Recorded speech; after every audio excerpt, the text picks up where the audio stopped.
Friends, good morning. Today's read chapter 5. This video class 7th subject Hindi first page number है आपका 31। Chapter 5 हमारे दीनू काका। विस्तृत पाठ डायरी विधा में लिखा गया है। बूढ़े माली काका नितांत अकेले थे, परंतु सोसाइटी में मिल जुलकर रहने के कारण वहाँ के लोग उनके घर के सदस्य की तरह ही हो गए थे। लेकिन मकान मालिक के कर्कश व्यवहार मतलब बुरे व्यवहार ने सोसाइटी के बच्चों में एकता का भाव जगा दिया और वे अपने बूढ़े माली काका के लिए सब कुछ करने के लिए तैयार हो गए।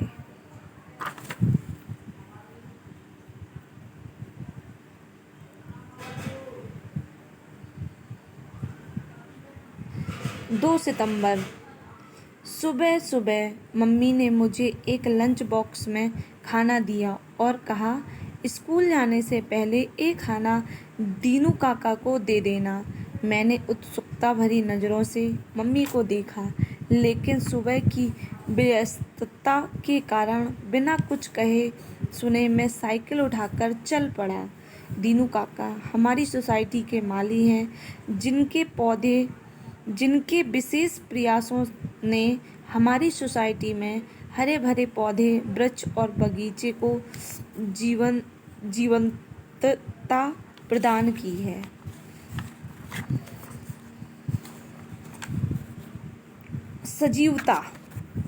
जीवंतता को क्या बोलते हैं? सजीवता मतलब उनके भारी प्रयास के कारण फूल बगीचे बढ़िया हरे भरे लग रहे हैं और उनको जीवन प्रदान हुआ है।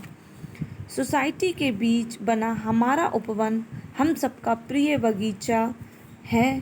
शाम को इनकी रौनक देखने वाली होती है।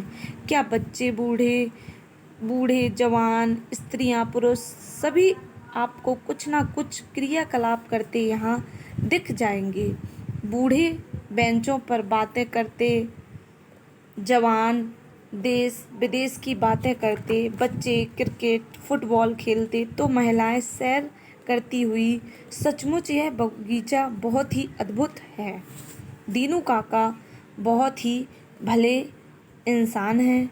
उनके घर में और कोई नहीं है, ना पत्नी और ना ही उनके कोई बच्चे।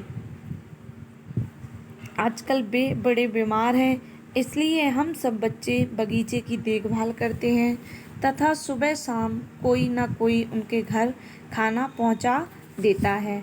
शायद आज मम्मी की बारी होगी तभी मुझे। खैर, आज मैं उन्हें खाना देने जैसे ही उनके घर पहुंचा तो एक सेठ उन्हें धमकाते हुए कह रहा था, देखो, मुझे तुम्हारी कोई बात नहीं सुननी। तुम यह घर चुपचाप खाली कर दो, वरना अच्छा नहीं होगा। और यह कहकर वह पैर पटकते हुए वहाँ से चल पड़ा। दीनू काका सिर पर हाथ रखकर बैठ गए। मैंने चुपचाप खाना रखा और वापस आ गया। शाम को मैंने इस घटना की जानकारी अपने साथियों को बताई। सभी सुनकर परेशान तो हुए, लेकिन किसी की समझ में नहीं आ रहा था कि क्या किया जाए। Page number 32। 3 सितंबर की बात। 3 सितंबर को क्या हुआ? आज रविवार का दिन था। हमारी टोली सुबह 7 बजे से ही बगीचे में पहुंच गई। दीनू काका भी काम पर आ गए। वे चुपचाप क्यारियों में खुरपी से मिट्टी ऊपर नीचे करने लगे। हम लोग पहले अपने खेलों में व्यस्त रहे। फिर निशी ने हिम्मत करके दीनू काका से पूछ ही लिया, काका, कल वह आदमी आपके यहाँ आया था? हाँ, वही जो आप पर चिल्ला रहा था। कौन था? क्या चाहिए उसे? कुछ नहीं बेटा, घर खाली करने को कह रहा है। मेरा मकान मालिक है, मैंने 2 महीने से उसका किराया नहीं दिया, बस इसलिए वह गुस्सा हो रहा था। कोई नहीं बेटा, दे दूंगा उसके पैसे। कहकर दीनू काका पास की दूसरी क्यारियों को ठीक करने लगे। हमारी टोली असमंजस सी एक दूसरे का मुंह देखने लगी, लेकिन हम भी क्या कर सकते, हम बच्चे थे। 4 सितंबर। आज दीनू काका दोपहर के समय अपने घर के बाहर चारपाई पर लेटे थे। ऋषभ और श्रुति का वह घर वही था, इसलिए वे दीनू काका के साथ होने वाली हर घटना पर नज़र रखे हुए थे। तभी वह सेठ अपनी कार से वहां आया। उसने अपने प्लेट का एक छोटा सा कमरा दीनू काका को दिया और कहा उसी छोटे से कमरे में दीनू काका रहते थे और उसके घर की देखभाल भी करते थे। वह सेठ आते ही उन पर गुस्से से चिल्लाने लगा। ऋषभ ने जल्दी से हम सबको बुला लिया। सेठ के साथ 2 आदमी भी आए थे। उन्होंने दीनू काका का सामान घर से बाहर निकालना शुरू कर दिया। मैं तुरंत हमारी सोसाइटी के प्रधान वंशल अंकल को बुलाने चल दिया। अंकल पहले मना करते रहे, फिर मुश्किल से वहां चलने को राजी हुए। अंकल ने उस सेठ से बात की तो वह उसी गुस्से से बोला, जनाब मुझे पैसे से मतलब है, मुझे नहीं पता कि कहाँ जाएंगे। आप भी बच्चों की बातों में आ गए। चलो बच्चों यहाँ से जाओ। ऋषभ ने हिम्मत दिखाई और बोला, अंकल आपका कितना किराया है? क्यों, क्या तुम दोगे? गुर्राते हुए सेठ ने कहा, अगर संभव हुआ तो कोशिश करेंगे, लेकिन हमारे दीनू काका को घर से ना निकालो। निची बोली, अंकल प्लीज़, देखो ना ये कितने बूढ़े हैं और इनका तो कोई भी नहीं है। ये हमारे बगीचे की कितनी अच्छी देखभाल करते हैं। मैंने तो निची का साथ दिया। तभी पास पड़ोसी एकत्रित होने लगे, लेकिन किसी ने कुछ नहीं कहा। हमारी टीम के सदस्यों को संभव ने एक तरफ बुलाया और एक प्रस्ताव रखा। यह प्रस्ताव सभी को पसंद आया। हम उस सेठ की तरफ दोबारा मुड़े और इस बार महेश ने उनसे पूछा, अंकल 2 महीने का किराया कितना किराया है? सेठ आंखें दिखाते हुए बोला, 3000। सुना, पूरे 3000।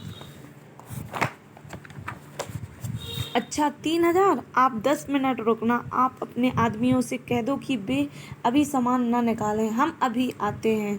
और हमारी टोली के सदस्य अपने अपने घर की तरफ चल दिए।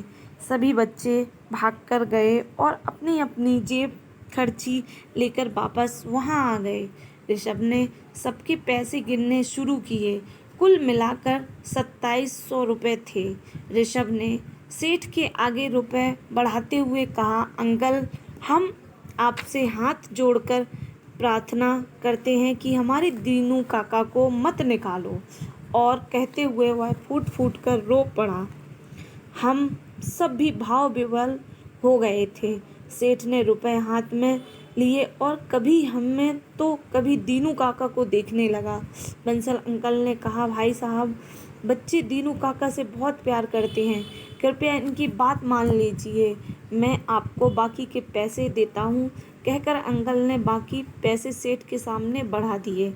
अरे भाई, तुम लोगों ने तो मुझे शर्मिंदा कर दिया। मैं इतना भी बुरा नहीं हूँ। इन बच्चों के प्यार को देखकर सचमुच मैं गदगद हो गया। अब मैं ये पैसे नहीं लूँगा। मैं आज के बाद कभी पैसे लेने भी नहीं आऊँगा। दीनू काका, आज से तुम्हारा यह बेटा तुम्हारा ध्यान रखेगा।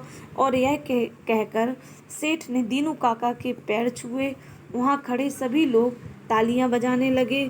दीनू काका अपनी आंखों में खुशी के आंसू लिए सबको आशीर्वाद देने लगे। आज हमारे दीनू काका को हमेशा के लिए पा लिया था। आज हमने दीनू काका को हमेशा के लिए पा लिया था।